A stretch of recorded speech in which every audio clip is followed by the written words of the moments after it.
कहानी सुनो में लीजिए, आज सुनिए प्रेमचंद की लिखी कहानी कफन। वाचन समीर गोस्वामी का है।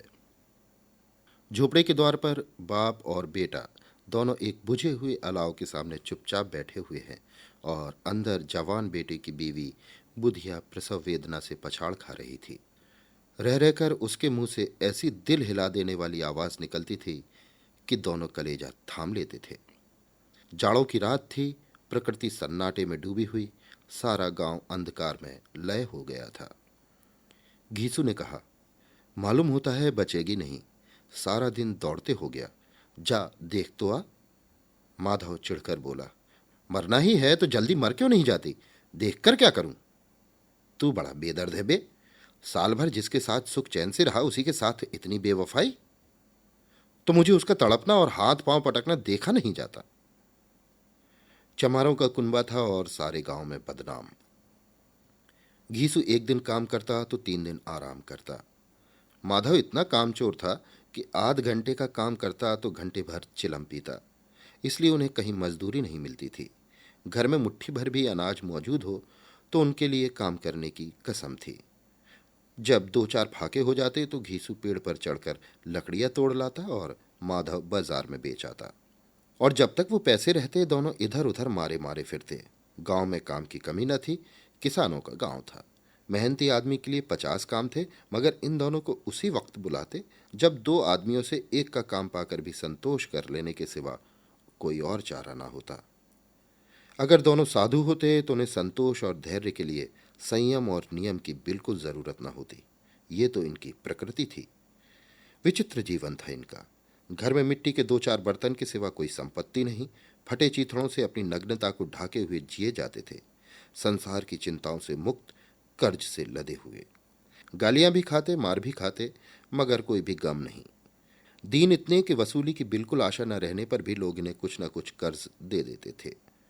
मटर आलू की फसल में दूसरों के खेतों से मटर या आलू उखाड़ लाते और भून भून कर खा लेते, या 10-5 ऊख उखाड़ लाते और रात को चूसते। घीसू ने इसी आकाश वृत्ति से 60 साल की उम्र काट दी और माधव भी सपूत बेटे की तरह बाप ही के पद चिन्हों पर चल रहा था, बल्कि उसका नाम और भी उजागर कर रहा था। इस वक्त भी दोनों अलाव के सामने बैठकर आलू भून रहे थे, जो कि किसी खेत से खोद लाए थे। घीसू की स्त्री का तो बहुत दिन हुए देहांत हो गया था। माधव का ब्याह पिछले साल हुआ था। जब से ये औरत आई थी उसने इस खानदान में व्यवस्था की नींव डाली थी और इन दोनों बेगैरतों का दोजक भरती थी। जब से वो आई ये दोनों और भी आराम तलब हो गए थे, बल्कि कुछ अकड़ने भी लगे थे। कोई कार्य करने को बुलाता तो निर्ब्याज भाव से दुगनी मजदूरी मांगते। वही औरत आज प्रसव वेदना से मर रही थी और ये दोनों शायद इसी इंतजार में थे कि वो मर जाए तो आराम से सोएं। घीसू ने आलू छीलते हुए कहा, जाकर देख तो क्या दशा है उसकी। चुड़ैल का फिसाद होगा और क्या। यहां तो ओझा भी 1 रुपया मांगता है। माधव को भय था कि वो कोठरी में गया तो घीसू आलू का एक बड़ा भाग साफ कर देगा। बोला, मुझे वहां जाते डर लगता है। डर किस बात का? मैं तो यहां हूं ही। तो तुम ही जाकर देखो ना। मेरी औरत जब मर गई थी तो मैं 3 दिन तक उसके पास से हिला तक नहीं, और फिर मुझसे लजाएगी कि नहीं? जिसका कभी मुंह नहीं देखा, आज उसका उघड़ा हुआ बदन देखो। उसे तन की सुध भी तो ना होगी। मुझे देख लेगी तो खुलकर हाथ पांव भी ना पटक सकेगी। मैं सोचता हूं कोई बाल बच्चा हुआ तो क्या होगा। सौंठ गुड़ तेल कुछ भी तो नहीं है घर में। सब कुछ आ जाएगा, भगवान दें तो। जो लोग अभी 1 पैसा नहीं दे रहे हैं वे ही कल बुलाकर रुपए देंगे। मेरे 9 लड़के हुए, घर में कभी कुछ ना था, मगर भगवान ने किसी ना किसी तरह बेड़ा पार ही लगाया। जिस समाज में रात दिन मेहनत करने वालों की हालत उनकी हालत से कुछ अच्छी न थी, और किसानों के मुकाबले में वे लोग जो किसानों की दुर्बलताओं से लाभ उठाना जानते थे कहीं ज्यादा संपन्न थे, वहां इस तरह की मनोवृत्ति का पैदा हो जाना कोई अचरज की बात न थी। हम तो कहेंगे घीसू किसानों से कहीं ज्यादा विचारवान और किसानों के विचार शून्य समूह में शामिल होने के बदले बैठकबाजों की कुत्सित मंडली में जा मिलता था। हाँ, उसमें यह शक्ति न थी कि बैठकबाजों के नियम और नीति का पालन करता। इसलिए जहां उसकी मंडली के और लोग गांव के सरगना और मुखिया बने हुए थे, उस पर सारा गांव उंगली उठाता था। फिर भी उसे ये तस्कीन तो थी ही कि अगर वो फटे हाल है तो कम से कम उसे किसानों की सी जी तोड़ मेहनत तो नहीं करनी पड़ती, और उसकी सरलता और निरीहता से दूसरे लोग बेजा फायदा तो नहीं उठाते। दोनों आलू निकाल निकाल कर जलते जलते खाने लगे। कल से कुछ नहीं खाया था। इतना सब्र न था कि उन्हें ठंडा हो जाने दे। कई बार दोनों की जबानें जल गईं। छिल जाने पर आलू का बाहरी हिस्सा बहुत ज्यादा गर्म न मालूम होता, लेकिन दांतों के तले पड़ते ही अंदर का हिस्सा जबान, हलक और तालू जला देता था। और उस अंगारे को मुंह में रखने से ज्यादा खैरियत इसी में थी कि वो अंदर पहुंच जाए। वहां उसे ठंडा करने के लिए काफी सामान थे, इसलिए दोनों जल्द जल्द निकल जाते। हालांकि इस कोशिश में उनकी आंखों से आंसू निकल आते। घीसू को उस वक्त ठाकुर की बारात याद आई, जिसमें 20 साल पहले वो गया था। उस दावत में उसे जो तृप्ति मिली थी, वो उसके जीवन में एक याद रखने लायक बात थी, और आज भी उसकी याद ताजी थी। वो बोला, वो भोज नहीं भूलता। तब से फिर उस तरह का खाना और भरपेट नहीं मिला।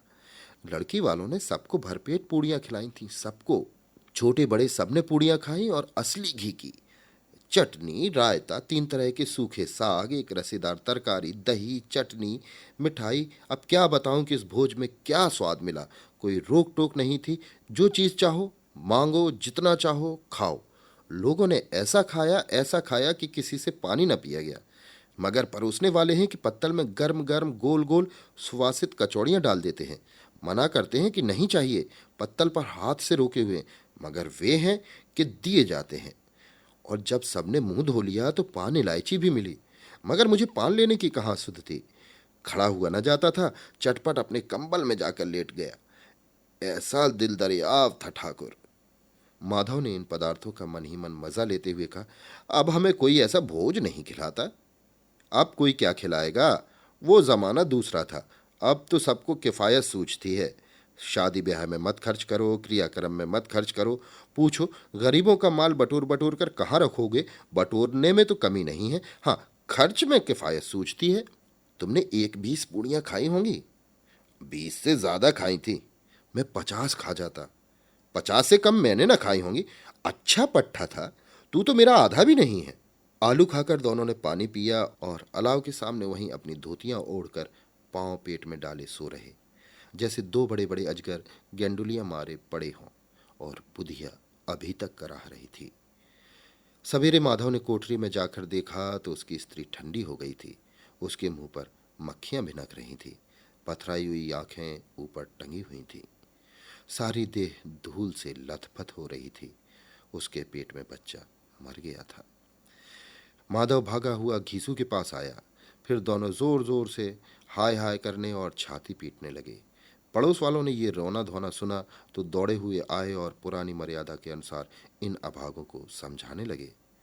मगर ज्यादा रोने पीटने का अवसर न था। कफन की और लकड़ी की फिक्र करनी थी। घर में तो पैसा इस तरह गायब था जैसे चील के घोंसले में मांस। बाप बेटे रोते हुए गांव के जमींदार के पास गए। वो इन दोनों की सूरत से नफरत करते थे। कई बार इन्हें अपने हाथों से पीट चुके थे, चोरी करने के लिए, वादे पर काम पर ना आने के लिए। पूछा, क्या है बे घिसुआ, रोता क्यों है। अब तो तू कहीं दिखलाई भी नहीं देता। मालूम होता इस गांव में रहना नहीं चाहता। घीसू ने जमीन पर सिर रखकर आंखों में आंसू भरे हुए कहा, सरकार, बड़ी विपत्ति में हूं। माधव की घरवाली गुजर गई। रात भर तड़पती रही सरकार। हम दोनों उसके सिराहने बैठे रहे। दवा दारू जो कुछ हो सका सब कुछ किया, मगर वो हमें दगा दे गई। अब कोई एक रोटी देने वाला भी नहीं रहा मालिक। तबाह हो गए, घर उजड़ गया। आपका गुलाम हूं। अब आपके सिवा कौन उसकी मिट्टी पार लगाएगा। हमारे हाथ में जो कुछ था वो तो सब दवा दारू में उठ गया। सरकार की ही दया होगी तो उसकी मिट्टी उठेगी। आपके सिवा किसके द्वार पर जाऊं। जमींदार साहब दयालु थे, मगर घीसू पर दया करना काले कंबल पर रंग चढ़ाना था। जी में तो आया कह दें, चल दूर हो जाए यहां से। यह तो बुलाने से भी नहीं आता। आज जब गरज पड़ी तो आकर खुशामद कर रहा है, हरामखोर कहीं का बदमाश। लेकिन ये क्रोध या दंड का अवसर न था। जी में कुड़ते हुए 2 रुपए निकालकर फेंक दिए, मगर सांत्वना का एक शब्द भी मुंह से न निकला। उसकी तरफ ताका तक नहीं, जैसे सिर का बोझ उतारा हो। जब जमींदार साहब ने 2 रुपए दिए तो गांव के बनिए महाजनों को इनकार का साहस कैसे होता। घीसू जमींदार के नाम ढिंढोरा भी पीटना जानता था। किसी ने 2 आने दिए, किसी ने 4 आने। 1 घंटे में घीसू के पास 5 रुपए की अच्छी रकम जमा हो गई। कहीं से अनाज मिल गया, कहीं से लकड़ी। और दोपहर को घीसू और माधव बाजार से कफन लाने चले। इधर लोग बांस बांस काटने लगे। गांव की नर्मदिली स्त्रियां आकर लाश देखती थीं और उसकी बेबसी पर दो बूंद आंसू गिराकर चली जाती थी। बाजार में पहुंचकर घीसू बोला, लकड़ी तो उसे जलाने भर को मिल गई है, क्यों माधव? माधव बोला, हाँ लकड़ी तो बहुत है, अब कफन चाहिए। तो चलो कोई हल्का सा कफन ले ले। हाँ और क्या, लाश उठते उठते रात हो जाएगी, रात को कफन कौन देखता है? कैसा बुरा रिवाज है, जिसे जीते जी तन ढकने को चीथड़ा भी ना मिले, उसके मरने पर नया कफन चाहिए। कफन लाश के साथ जल ही तो जाता है। और क्या रखा रहता है, यही 5 रुपए पहले मिलते तो कुछ दवा दारू कर लेते। दोनों एक दूसरे के मन की बात ताड़ रहे थे। बाजार में इधर उधर घूमते रहे। कभी इस बजाज की दुकान पर गए, कभी उस दुकान पर। तरह तरह के कपड़े रेशमी और सूती देखे, मगर कुछ जचा नहीं। यहाँ तक कि शाम हो गई। तब दोनों न जाने किस देवी प्रेरणा से एक मधुशाला के सामने जा पहुंचे और जैसे किसी पूर्व निश्चित व्यवस्था से अंदर चले गए। वहां जरा देर तक दोनों असमंजस में खड़े रहे। फिर घीसू ने गद्दी के सामने जाकर कहा, साहू जी एक बोतल हमें भी देना। उसके बाद कुछ चिखौना आया, तली हुई मछली आई और दोनों बरामदे में बैठकर शांतिपूर्वक पीने लगे। कई कुज्जियां ताबड़तोड़ पीने के बाद दोनों सरूर में आ गए। घीसू बोला, कफन लगाने से क्या मिलता, आखिर चल ही तो जाता, कुछ बहू के साथ तो ना जाता। माधव आसमान की तरफ देखकर बोला, मानो देवताओं को अपनी निष्पापता का साक्षी बना रहा हो। दुनिया का दस्तूर है, नहीं लोग बामनों को हजारों रुपए क्यों दे देते हैं? कौन देखता है परलोक में मिलता है या नहीं? बड़े आदमियों के पास धन है, फूंक है, हमारे पास फूंकने को क्या है? लेकिन लोगों को क्या जवाब दोगे? लोग पूछेंगे नहीं कफन कहाँ है। केसू हंसा, अबे कह देंगे कि रुपए कमर से खिसक गए, बहुत ढूंढा मिले नहीं। लोगों को विश्वास नहीं आएगा, लेकिन फिर वही रुपए देंगे। माधव भी हंसा इस अनपेक्षित सौभाग्य पर। बोला, बड़ी अच्छी थी बेचारी, मरी तो खूब खिला पिलाकर। आधी बोतल से ज्यादा उड़ गई। घीसू ने 2 सेर पूड़ियां मंगाई, चटनी अचार कलेजियां। शराब खाने के सामने ही दुकान थी। माधव लपक कर 2 पत्तलों में सारे सामान ले आया। पूरा 1.5 रुपया खर्च हो गया। सिर्फ थोड़े से पैसे बच रहे। दोनों इस वक्त इस शान से बैठे पूड़ियां खा रहे थे जैसे जंगल में कोई शेर अपना शिकार उड़ा रहा हो। न जवाबदेही का खौफ था, न बदनामी की फिक्र। इन सब भावनाओं को उन्होंने बहुत पहले ही जीत लिया था। घीसू दार्शनिक भाव से बोला, हमारी आत्मा प्रसन्न हो रही है तो क्या उसे पुण्य न होगा? माधव ने श्रद्धा से सिर झुकाकर तस्दीक की, जरूर से जरूर होगा। भगवान तुम अंतर्यामी हो, उसे बैकुंठ ले जाना। हम दोनों हृदय से आशीर्वाद दे रहे हैं। आज जो भोजन मिला वो कभी उम्र भर न मिला था। एक क्षण के बाद मन में एक शंका जागी। बोला, क्यों दादा, हम लोग भी एक ना एक दिन वहां जाएंगे ही? घीसू ने इस भोले भाले सवाल का उत्तर न दिया। वो परलोक की बातें सोचकर इस आनंद में बाधा न डालना चाहता था। जो वहां हम लोगों से पूछें कि तुमने कफन क्यों नहीं दिया तो क्या कहेंगे? कहेंगे तुम्हारा सिर। पूछेगी तो जरूर। तू कैसे जानता है कि उसे कफन न मिलेगा? तू मुझे ऐसा गधा समझता है? 60 साल का दुनिया में घास खोदता रहा हूं, उसको कफन मिलेगा और बहुत अच्छा मिलेगा। माधव को विश्वास न आया। बोला, कौन देगा? रुपए तो तुमने चट कर दिए, वो तो मुझसे पूछेगी। उसकी मांग में तो सिंदूर मैंने डाला था। घीसू गर्म होकर बोला, मैं कहता हूं उसे कफन मिलेगा, तू मानता क्यों नहीं? कौन देगा, बताते क्यों नहीं? वही लोग देंगे जिन्होंने अब की दिया है। हाँ, अब की रुपए हमारे हाथ ना आएंगे। ज्यों ज्यों अंधेरा बढ़ता था और सितारों की चमक तेज होती थी, मधुशाला की रौनक भी बढ़ती जाती थी। कोई गाता था, कोई डींग मारता था, कोई अपनी संगी के गले में लिपट जाता था, कोई अपने दोस्त के मुंह में कुल्हड़ लगाए देता था। वहां के वातावरण में सरूर था, हवा में नशा। कितने तो ये एक चुल्लू में मस्त हो जाते थे। शराब से ज्यादा यहाँ की हवा नशा करती थी। जीवन की बाधाएं यहाँ खींच लाती और कुछ देर के लिए ये भूल जाते कि वे जीते हैं कि मरते, या ना जीते हैं ना मरते हैं।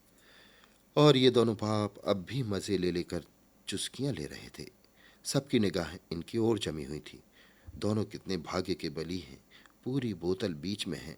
भरपेट खाकर माधव ने बची हुई पूड़ियों का पत्तल उठाकर एक भिखारी को दे दिया, जो खड़ा इनकी ओर भूखी आंखों से देख रहा था और देने का गौरव, आनंद और उल्लास का अपने जीवन में पहली बार अनुभव किया। घीसे ने कहा, ले जा, खूब खा और आशीर्वाद दे। जिसकी कमाई है वो तो मर गई, मगर तेरा आशीर्वाद उसे जरूर पहुंचेगा।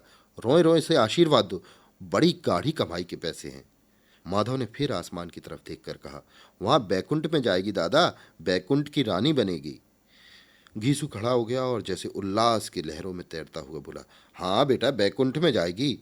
किसी को सताया नहीं, किसी को दबाया नहीं, मरते मरते हमारी जिंदगी में सबसे बड़ी लालसा पूरी कर गई। वो ना बैकुंठ में जाएगी तो क्या ये मोटे मोटे लोग जाएंगे, जो गरीबों को दोनों हाथों से लूटते हैं और अपने पाप को धोने के लिए गंगा में नहाते हैं और मंदिरों में जल चढ़ाते हैं। श्रद्धालुता का यह रंग तुरंत ही बदल गया। अस्थिरता नशे की खासियत है। दुख और निराशा का दौरा हुआ। माधव बोला, मगर दादा, बेचारी ने जिंदगी में बड़ा दुख भोगा, कितना दुख झेल कर मरी। वो आंखों पर हाथ रखकर रोने लगा, चीखें मार मार कर। घीसू ने समझाया, क्यों रोता है बेटा, खुश हो जा कि वो माया जाल से मुक्त हो गई, जंजाल से मुक्त हो गई। बड़ी भाग्यवान थी जो इतनी जल्दी माया मोह के बंधन तोड़ दिए। और दोनों खड़े होकर गाने लगे, ठगनी क्यों नैना झमकावे ठगनी। पियक्कड़ों की आंखें इनकी ओर लगी हुई थी और ये दोनों अपने दिल में मस्त गाए जाते थे। फिर दोनों नाचने लगे, उछले भी, कूदे भी, गिरे भी, मटके भी, भाव भी बताए, अभिनय भी किए और आखिर नशे में मदमस्त होकर वहीं गिर पड़े। Ace is the place with the helpful hardware, folks. Ace is the only national retailer that carries Benjamin Moore paint, which means the paint you trust and a huge selection of colors are right in your neighborhood. And this Saturday only, you can pick up a free sample of Benjamin Moore at your local Ace.